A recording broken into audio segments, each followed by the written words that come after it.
Bismillahirrahmanirrahim. Assalamualaikum warahmatullahi wabarakatuh.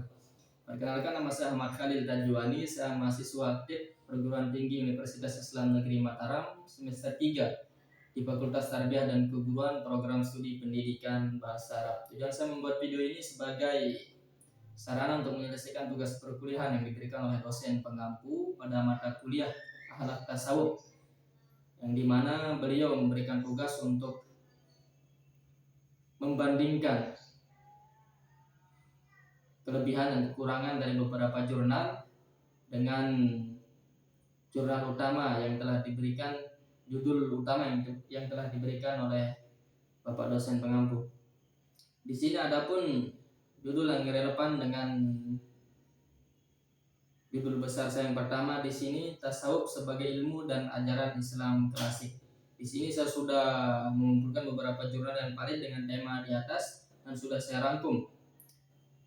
Adapun beberapa jurnal tersebut yakni tasawuf falsafi, kemudian integrasi syariah dengan tasawuf dan akhlak tasawuf, dan kemudian ilmu tasawuf.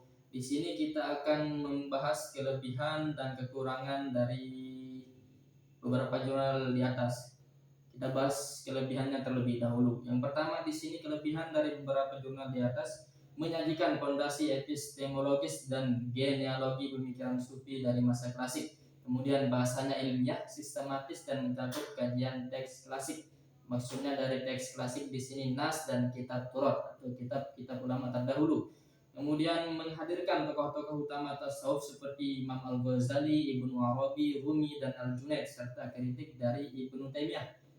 Yang terakhir relevan untuk kajian filsafat Islam dan sejarah pemikiran. Ada kekurangannya, banyak tulisan masih bersifat deskriptif tanpa analisis kontekstual modern.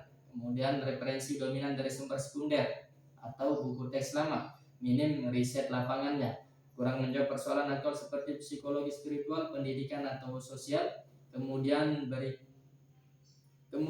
kita akan membahas secara mendalam kekurangan kelebihan di atas tersebut. Pertama, kelebihannya yakni kekuatan dari tradisi klasik. Bagian ini menjelaskan mengapa jurnal-jurnal yang di atas tersebut dianggap berkualitas dan kuat secara akademik. Kenapa dia dianggap berkualitas? Yakni fondasi ilmu yang kokoh. Jurnal-jurnal ini sangat baik dalam menjelaskan asal-usul genealogi dan dasar pengetahuan epistemologi tasawuf. Kemudian penjelasannya simpel. Apabila kita ingin tahu akarnya atau akar dari tasawuf yang dari zaman Nabi hingga ulama terdahulu, jurnal ini merupakan sumber yang tepat karena mengupas sejarah pemikirannya secara mendalam, mulai dari ulama terdahulu sampai ulama-ulama selanjutnya. Otoritas dan kredibilitas tinggi, bahasa yang digunakan sangat ilmiah dan sistematis, serta merujuk langsung pada kitab-kitab klasik. Seperti yang tadi saya bilang, merujuk langsung kepada kitab Turat dan Nas atau kitab-kitab para ulama terdahulu. Penjelasannya simpel, tulisannya tidak asal-asalan. Penulis jurnal ini membaca kitab asli atau membaca langsung dari bahasa Arab gundul para ulama zaman dulu, sehingga informasinya sangat bisa dipercaya untuk studi agama. Kemudian mengenalkan tokoh kunci, menghadirkan pemikiran tokoh raksasa seperti Imam Al-Ghazali, kemudian Ibnu Arabi, Rumi, dan Al-Junaid, bahkan mencangkup kritik dari Ibnu Taimiyah. Kemudian kita perdalami kekurangannya tadi tentang relevansi modern. Adapun yang dikritik di sini terlalu teoritis atau deskriptif, banyak tulisan hanya menjelaskan apa itu tasawuf atau bagaimana secaranya, tanpa menghubungkannya dengan konteks zaman sekarang. Penjelasannya simpel. Jurnal ini mungkin terasa membosankan bagi orang awam karena isinya hanya cerita masa lalu tanpa analisis bagaimana tasawuf itu bekerja di era digital saat ini. Kurangnya bukti lapangan, minim riset, referensi yang digunakan mayoritas adalah buku-buku lama, bukan hasil penelitian langsung ke lapangan. Kemudian tidak menjawab masalah hari ini. Jurnal-jurnal tersebut kurang membahas solusi untuk masalah modern seperti kesehatan mental, psikologi spiritual, kemudian pendidikan karakter di sekolah atau masalah sosial.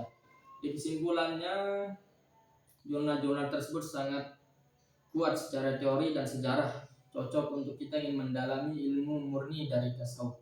Namun jurnal-jurnal tersebut memiliki kelemahan dalam penerapan praktis untuk isu-isu kehidupan modern yang konkret seperti sekarang ini.